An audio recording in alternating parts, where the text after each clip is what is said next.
funciones de selección, una selección de autor y una selección de acto. Esto significa que la pretensión punitiva, cuando hace uso del tipo penal, lo que hace es identificar en concreto al sujeto activo del hecho punible para descargarse punitivamente, para aplicar la pena.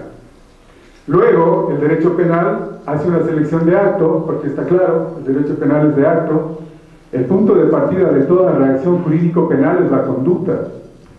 Se activan indagaciones, investigando hechos, luego se instruyen las conductas, pero teniendo en cuenta el sujeto activo de la conducta. Luego, al final de un proceso, se puede llegar a una sentencia condenatoria. La sentencia condenatoria lo que hace es declarar la subsunción de una conducta frente a un tipo penal y declarar la existencia de un tipo penal. Y luego, al titular de esta conducta, declarar la culpabilidad. Ahí nos vemos entonces frente a esa categoría dogmática de la culpabilidad. Y luego de la culpabilidad, ¿qué es lo que viene? La punibilidad. En la punibilidad actúa la pretensión penal del Estado, la pretensión punitiva del Estado. ¿Para qué? Para ubicar en concreto al sujeto activo y castigarlo. Bien, hasta aquí la primera parte de las características fundamentales del tipo penal. Ahora voy a pasar a tratar una segunda parte, un segundo bloque de lo que contiene el tipo penal, y voy a referirme a las clases de los tipos penales rápidamente. Los elementos del tipo penal, perdón. Luego estaré hablando de las clases del tipo penal, perdón. Los elementos del tipo penal son los siguientes. Es la acción, es el sujeto, es el objeto y estas características de tiempo y lugar. Un buen sector, con relación a estos últimos elementos, un sector de la doctrina ha sabido incluir a una tercera, pero más allá de incluir por aspectos doctrinarios, se ha incluido más por antecedentes jurisprudenciales. Me refiero al modo. Entonces, otro elemento es el tiempo, lugar y el modo. El primer elemento es la acción. La acción es activa y pasiva. La acción es activa y pasiva. Esa acción a su vez contiene elementos internos y externos. Los elementos internos están recogidos por los elementos subjetivos y los elementos externos, en cambio, están recogidos por los elementos objetivos. ¿Qué es el elemento subjetivo y qué es el elemento objetivo? El elemento subjetivo, como ustedes lo saben, es el dolo y la culpa, que representa el tipo subjetivo. Pero ¿qué es en definitiva un elemento subjetivo? Es la significación personal de la realización del hecho. Esto es un elemento subjetivo, la significación personal de la realización del hecho. Mientras que los elementos objetivos son elementos que hacen parte de la realización de un hecho, valga la redundancia, consumado o realizado externamente, un hecho realizado externamente. Ahora bien, los elementos objetivos son todos aquellos que están fuera de la esfera psíquica del sujeto activo. Bien, esto con relación a la acción. Luego el sujeto, rápidamente, el sujeto se divide en un sujeto activo y un sujeto pasivo. El sujeto se divide en un sujeto activo y pasivo. El sujeto activo lo puede ser cualquiera, caracterizado en algo indeterminado, pero determinable. Por ejemplo, el menor de edad, la madre embarazada, el extranjero, etc. Sujeto activo se dice que lo es la persona natural, es decir, tan solo lo podría ser el ser humano. Aquí hay que reconocer una excepción. Esta afirmación se sostenía o se mantenía cuando se defendía la vigencia del principio societas delinquere non potest. Es decir, lo que quería decir es que las sociedades, la persona jurídica no puede ser sujeto de conducta, no puede ser sujeto de acción. Pero vamos a ver cómo en diferentes legislaciones se va reconociendo la responsabilidad penal de la empresa. Y a partir de aquello se van planteando serias excepciones a esta característica de que el sujeto activo solo puede ser la persona natural, el ser humano. Bueno, esto de reconocer a la responsabilidad penal de la persona jurídica es un tema bastante apasionante, pero en lo personal me llama la atención que uno de los países que más ha desarrollado el derecho penal, como Alemania, no solo el derecho penal, sino también el derecho constitucional, no lo haya adoptado.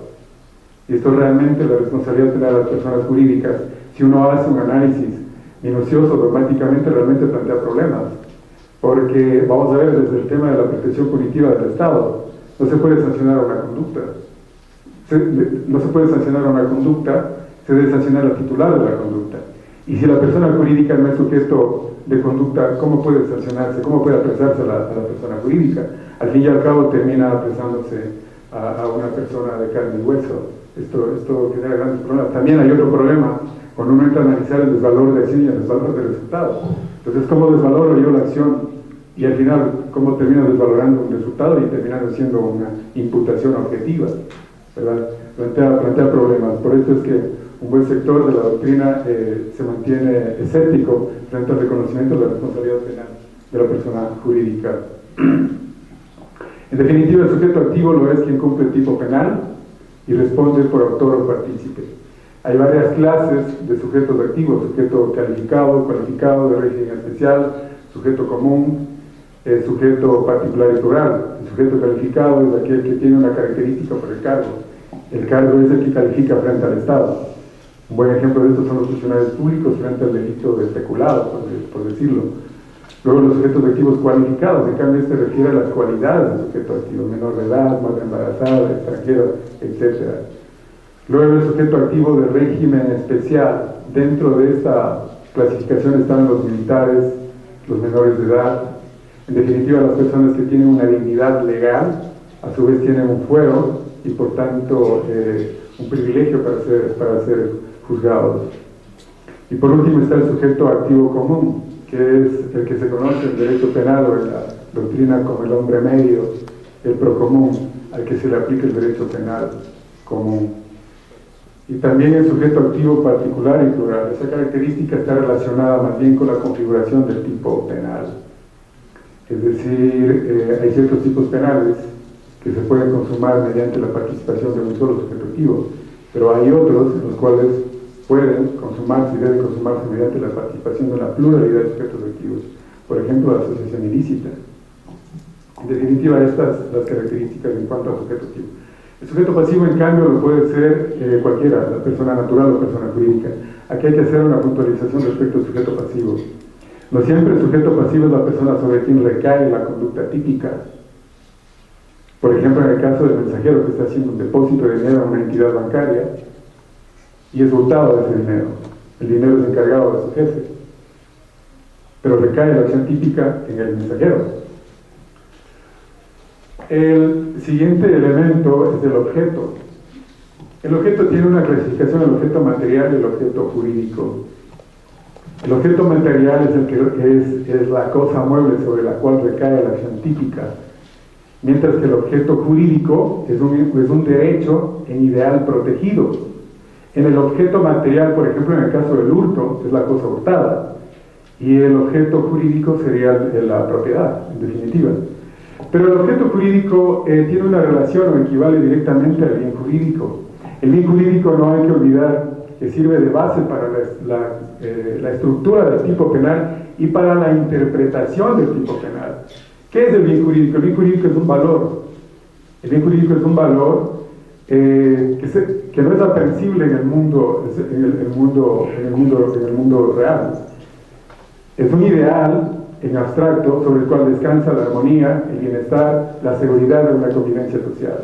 Este bien jurídico sirve de guía material para la interpretación del tipo, sirve el bien jurídico para determinar las clasificaciones de los delitos. Vamos a ver cómo en los índices de los códigos penales al bien jurídico se le dedica títulos, mientras que a los mecanismos de elección del bien jurídico capítulos. El bien jurídico sirve también para identificar los delitos más graves y los menos graves. Esas conductas que lesionan los bienes jurídicos individuales son los delitos más graves, mientras que las conductas que lesionan los bienes jurídicos supraindividuales, es decir, colectivos, son los delitos menos graves. El siguiente elemento, y por último, el último elemento en este caso son las circunstancias de tiempo, lugar y modo. Decía al comienzo de intervenir en este tema que estas circunstancias, también hay una discusión en estas circunstancias de la forma como se lo reciben. En unos casos, un sector de la doctrina lo reconoce como elementos como elementos de tipo penal, elementos de tipo penal. Otros, en cambio, los han sabido identificar como circunstancias de la realización fáctica de una conducta, tiempo, lugar y modo. El tiempo que sirve para identificar día, hora, año de consumación del tipo penal. Es importante tomar en cuenta el tiempo porque a partir de esa fecha uno puede dar cuenta el momento en que se activa el plazo de razonabilidad de persecución penal. El Estado tiene un poder de persecución penal. Por tanto, el plazo de razonabilidad pone un límite a ese poder de persecución penal, es decir, la prescripción de la acción. Luego, el lugar tiene una relación directa con el escenario de consumación del tipo, de la circunscripción territorial, física donde se consume el tipo penal. Esto tiene una relación directamente con la competencia. A partir de aquello, el operador de justicia ejerce una competencia. Y el último, el más interesante a mi juicio, es el modo. El modo lo que hace es advertir la forma o la manera como se consuma la conducta, es decir, si es por acción o omisión, y por tanto el elemento subjetivo que va a acompañar a la conducta. Esto con relación al segundo tema. Ahora voy a referirme al tercero y último tema, que son las clases de los tipos penales.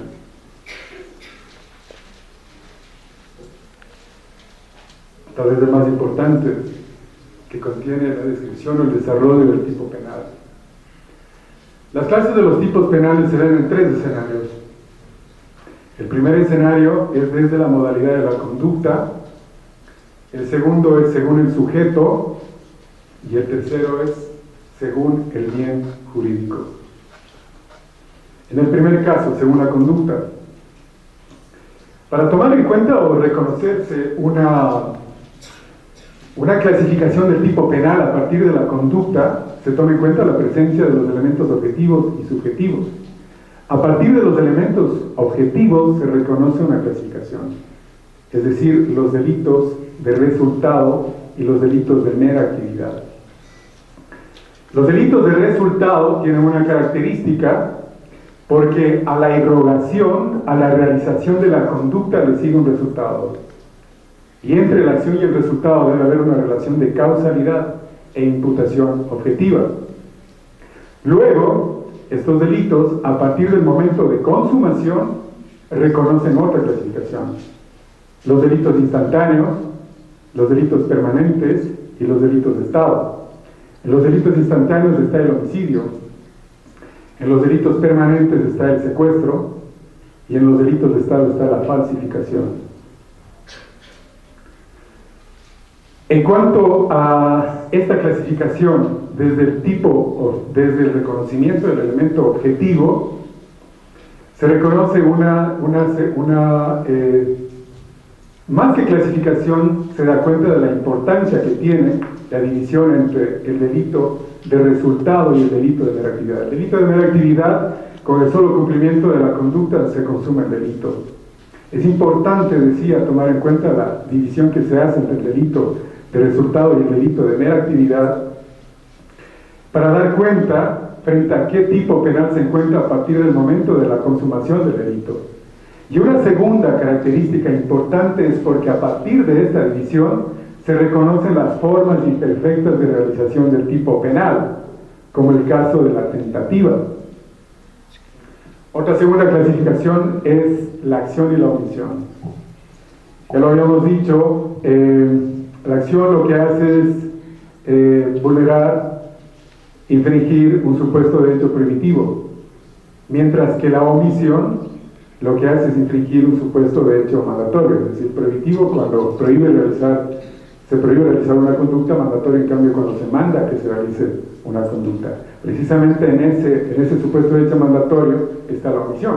Y dentro de la omisión tenemos la omisión propia y la omisión impropia, tal vez uno de los temas más complejos que contiene este desarrollo de las clases de los tipos penales, vistos desde el elemento objetivo. ¿Qué es la omisión propia? Los delitos de omisión propia son delitos de mera actividad. En estos delitos se castiga la inobservancia o la infracción del deber de actuar. Para dar cuenta de la infracción del deber de actuar se exigen tres requisitos. Primero, la creación de la situación típica, es decir, el momento en que debía haber actuado, se debe haber cumplido el deber de actuar. Segundo, la ausencia de la realización de la conducta mandada, es decir, que teniendo la obligación de denunciar, de socorrer, no lo hizo. Y un tercero es la capacidad propia la capacidad propia de quien va a realizar la conducta. Es decir, un minusválido no podría realizar la conducta. Se refiere a una capacidad física y psíquica. Pero lo complejo de estos delitos de la omisión, los delitos omisivos, es que realmente el legislador no ha tomado en cuenta acá, no ha ubicado cuáles son los mecanismos de elección o los mecanismos para poder identificar ese deber de actuar, cuándo se infringe ese deber de actuar. Y esto es lo complicado en los delitos de omisión. Entonces, el juez debe llevar a efecto verdaderos juicios de razonabilidad acá, para poder dar cuenta en qué momento o cuáles son las circunstancias que se obligan. Porque esas circunstancias que hablábamos de identificar la situación típica, ausencia de la conducta mandada, ¿verdad? Y la capacidad de quien va a realizar esa conducta, realmente no son definitivas. Esas no son las que se van a exigir en todos los tipos penales. Va a variar, en definitiva variará, y esto es lo complicado. Segundo, la omisión impropia. La omisión impropia, en cambio, a diferencia de la omisión propia que se decía es un delito de mera actividad, la omisión propia es un delito activo de resultado. Es un delito activo de resultado. Acá se plantea otro problema. El lograr equiparar la omisión frente a la causación. La omisión frente a la causación. La gran mayoría de los códigos penales han sabido solucionar este problema, incluyendo una cláusula en el principio de legalidad sustantivo penal. Esa cláusula consiste en decir que aquella persona que pudiera impedir un resultado no lo hiciera equivale a cometerlo. De esa forma ha sido solucionado este problema. Los delitos propia realmente son más complejos, más complicados que los de la omisión propia. Estos delitos el legislador no ha determinado el círculo de responsables, de quienes pueden ejercer la conducta, y esto es un problema. Acá se reconoce al garante, a quien hace la posición, a quien se ubica en la posición de garante. ¿Y de qué forma y por qué la posición de garante? Porque acá se reconoce o se entiende que la conducta está determinada, la conducta es específica, es decir, se habla de la especificidad de la conducta. La conducta es específica y por tanto refiere a personas determinadas. Claro, lo complejo está en decir cuál es la persona determinada. ¿Cómo determina el juez? Si el legislador no lo ha especificado. Entonces el legislador termina más o menos guiándose por la posición de garante. Quien asume la posición de garante sería el responsable y este sería el sancionado en el evento de que se abstenga de cumplir ese deber de actuar. Una tercera y última clasificación acá son los delitos de medios determinados, los delitos que exigen el cumplimiento de un acto o varios actos. Los delitos de medios determinados son aquellos en los cuales el legislador ha querido que la descripción de tipo penal se tenga en cuenta también de una forma clara cuál es el mecanismo de lesión del bien jurídico. Por ejemplo, los delitos de estafa. El legislador ha querido que la conducta se recepte, se reciba, se identifique como un engaño, y a partir de aquello podría consumarse el tipo penal de estafa. Pero a diferencia de estos delitos determinativos, de medios determinados, están los delitos resultativos. En cambio, estos delitos resultativos no les interesa el medio determinado, sino interesa la idoneidad del medio usado para lesionar un bien jurídico. A mi juicio, yo creo que esto es importante para dar cuenta el por qué muchas de las veces el legislador, por ejemplo, en los delitos de tenencia ilegal de armas, siempre nos hemos hecho una pregunta: ¿por qué el legislador en esos casos hace un inventario, un listado de cosas, de ciertos instrumentos, que a partir de ese inventario se van a reconocerse como armas, por ejemplo, y va a determinar el legislador que la tenencia ilegal de estos instrumentos reconocidos como armas constituyen otro delito? Entonces la pregunta es, ¿por qué no se incluye ahí en esa lista una botella de cristal, una piedra? ¿O es que acaso con una botella una piedra no se puede matar? Claro que se puede matar, pero la pregunta es ¿por qué no incluye el legislador ahí? Precisamente por lo que estamos explicando ahora. ¿Por qué? Porque tiene que ver mucho la configuración del tipo penal, no solo cuando se crea, no solo cuando el legislador crea, sino en la consumación misma del tipo penal. Entonces, ahí se entiende el por qué la piedra no está incluida acá. ¿Por qué? Porque la piedra pasa a ser un medio idóneo para poder lesionar un bien jurídico.